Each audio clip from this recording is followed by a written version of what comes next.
পরিচালক জনাব মোহাম্মদ সোহেল আরমান স্যার। স্যারকে তার গুরুত্বপূর্ণ বক্তব্য প্রদান করার জন্য বিশেষভাবে অনুরোধ জানাচ্ছি। রাহিম বিক্রমপুর মাতৃপীঠ ইনস্টিটিউশন কর্তৃক আজকের এই বিদায় এবং দোয়ার অনুষ্ঠানে উপস্থিত আছেন আজকের এই অনুষ্ঠানের সম্মানিত প্রধান অতিথি শহীদ জিয়াউর রহমান উচ্চ বিদ্যালয়ের সম্মানিত ভাইস প্রিন্সিপাল এবং সবচেয়ে জনপ্রিয় শিক্ষক জনাব মোহাম্মদ গোলাম জিনালি স্যার। এছাড়াও আছেন আমার সহকর্মী এবং সম্মানিত অত্যন্ত কাছের মানুষ। দেখতে দেখতে তোমরা অত্র প্রতিষ্ঠানে 7টি বছর অতিবাহিত করে ফেললে। আগামী 15 ফেব্রুয়ারি থেকে তোমাদের এসএসসি পরীক্ষা শুরু হবে ইনশাআল্লাহ। তোমাদের উদ্দেশ্যে আমার কথাই থাকবে, কে কোন গ্রেড পাও কিংবা না পাও সেটা দেখার বিষয় নয়, সবাইকেই পাশ করে আসতে হবে। এটা হলো আমার প্রথম চাওয়া, পাশ করে আসতে হবে। প্রশ্ন যত কঠিন হোক, প্রশ্ন যেমনই হোক, পাশ করে আসতে হবে। আমি যেন রেজাল্টের দিন তোমার এবং তোমার আম্মুর বা আব্বুর চোখের পানি আমাকে দেখতে না হয়। সবাইকে পাশ করে আসতে হবে, এটাই প্রথম কথা। এবং এই পাশ করার জন্য আগামীতে যে কয়টা দিন আছে, সেই কয়টা দিন সব রকমের সুযোগ সুবিধা আনন্দ সব কিছুকে বাদ দিয়ে শুধু একমুখী শিক্ষা নিয়ে পড়ে থাকতে হবে। এই কয়দিন সময় অপচয় করা যাবে না।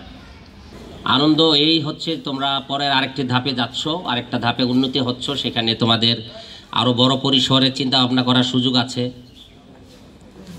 কেউ কলেজে ইউনিভার্সিটিতে যাবে, ভালো জায়গায় জব করবে। যেখানেই থাকো, যেভাবেই থাকো, তোমার মনের পরিসরটা যেন সবসময় সুন্দর থাকে। তুমি গরিব হইও, কিন্তু মনের দিক থেকে গরিব হইও না।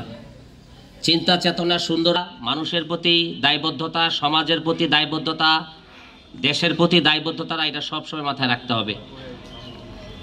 আমরা গরিব দেশের মানুষ, আমাদের দেশের মানুষ অনেক সমস্যার মধ্যে আছে। আমাদের দেশটাকে আমাদেরকেই ঘুরতে হবে। সবাই যার যার অবস্থান থেকে যদি আমরা সুন্দরভাবে দায়িত্ব নিয়ে কাজ করতে পারি, ইনশাল্লাহ আমাদের দেশটা আস্তে আস্তে আবার সুন্দর হয়ে যাবে। পাশাপাশি বলবো, স্কুল জীবনে থাকলেই নয়, স্কুল জীবনের বাইরেও যদি স্যারদের সাথে রাস্তাঘাটে পথে প্রান্তরে দেখা হয়, তাদেরকে সব সময় সম্মানের চোখে দেখতে হবে। অনেক সময় দেখা যায় স্টুডেন্টরা স্কুল থেকে চলে যাওয়ার পরে স্যারদেরকে দেখলে সেইভাবে সেই আচরণটা তারা দেখায় না। এই কাজটা করা যাবে না। তোমরা দেখো তোমাদের আগের বেসের ওই যে আলবি আক্তার আছে, তারপরে সিনথিয়া, এরা কিন্তু স্কুলের মায়ার টানে প্রায় স্কুলে আসে স্যারদেরকে দেখা করে, তোমাদের সাথে দেখা করে। এটাই প্রেম, এটাই মহব্বত। এই মহব্বতের কারণে কিন্তু পৃথিবী টিকে আছে। আমি আশা করি তোমাদের পায়ের ধুলোয় এই প্রতিষ্ঠান যেমনিভাবে আনন্দ উদ্ভাসিত ছিল, আগামীতেও তোমরা আমাদের সাথে এসে দেখা করবে। তোমাদের জন্য আমাদের সব সময় প্রাণ ভরে দোয়া থাকবে। আর স্যার যেহেতু পরীক্ষার হলের মধ্যে গোলাম জিলানী রহমান স্যার ওইখানে থাকবেন সুপারভিশনে। স্যার ভিতরে পরিবেশের বিষয়টা অবশ্যই তোমাদের স্যারের যতটুকু করার সাহায্য সহযোগিতা, সাহস দেওয়া, একটা সুন্দর অনুকূল পরিবেশ তোমাদেরকে সৃষ্টি করে দেওয়ার স্যার, তার দিক থেকে স্যার দেখবে। আরেকটা বিষয় হচ্ছে, সম্ভব হইলে এসএসসি পরীক্ষা শেষ হওয়ার পরে যদি দিনী লাইনে সময় দেওয়ার সুযোগ থাকে, মহিলারা অনেক সময় তালিমে যায়, ছেলেরা অনেক সময় তাবলিগে যায়, এগুলো দিয়েও জীবনের অনেক পরিবর্তন আনা যায়। সম্ভব হলে এগুলো করিও পাশাপাশি।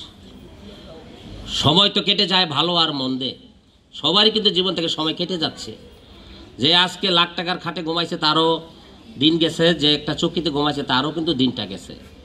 কিন্তু কাউন্ট হবে ভালো আর মন্দে। আমি আমার জায়গা থেকে বলবো, তোমরা তরুণ, তারুণ্যতা ভরপুর তোমাদের এই জীবন, তোমাদের জীবনটা সুন্দর হোক। আমি দোয়া করি, আমাদের প্রতিষ্ঠানের জন্য দোয়া করবে এবং এই প্রতিষ্ঠানের দরজা তোমাদের জন্য সব সময় খোলা থাকবে। তোমরা আসবে প্রতিষ্ঠানে, আমাদের সাথে বসবে, এই প্রতিষ্ঠানকে নিয়ে ভাববে, যেমনি সুন্দর হয় সেভাবে করবে। কেমন? তোমরা যারা এসএসসির আছো তোমরা একটু দাঁড়াও, যার যার জায়গা থেকে একটু দাঁড়াও তো দেখি। তোমাদের প্রতি আমার ছেলে দুটার প্রতি অনেক রাগ আছে, কিন্তু আজকের এই সুন্দর দিনে রাগ প্রকাশ করব না। কিন্তু আমি বলবো যে তোমরা একটু নড়েচড়ে বসো। যেভাবে পথ চলতেছো ওইভাবে পথ চললে বাবা মায়ের কান্নার কারণ হবে, নিজেদের জীবনটা নষ্ট হয়ে যাবে। দুনিয়াদারি বোঝো, একটু নিজেকে করো, দায়িত্বশীল হও। হ্যাঁ, ভালো ছাত্র হতে হবে বিষয়টা এরকম না, সবাই ভালো ছাত্র হয় না। যার যার জায়গা থেকে সেই দায়িত্ব পালন করলেই সুন্দর হয়। আর আমি কি আশা করতে পারি তোমরা যে 11 জন এখানে আছো, তোমরা ইনশাল্লাহ এবার 100% পাস করে এই প্রতিষ্ঠানের মান সম্মান ইজ্জত রক্ষা করতে পারবে? ইনশাল্লাহ পারবে? হ্যাঁ, সবাই ডানা জাগিয়ে বলো যে তোমাদের সহায়ক হোক। তোমরা 11 জন যার যার জায়গা থেকে দাঁড়িয়ে আমাদের স্কুলের যারা এখানে সুন্দর একটা স্যালুট দাও। আল্লাহ তোমাদের ভালো করুক। জাযাকাল্লাহ খায়ের, বারাকাল্লাহ। আসসালামু আলাইকুম ওয়া রাহমাতুল্লাহি ওয়া বারাকাতুহু। ধন্যবাদ সবাইকে।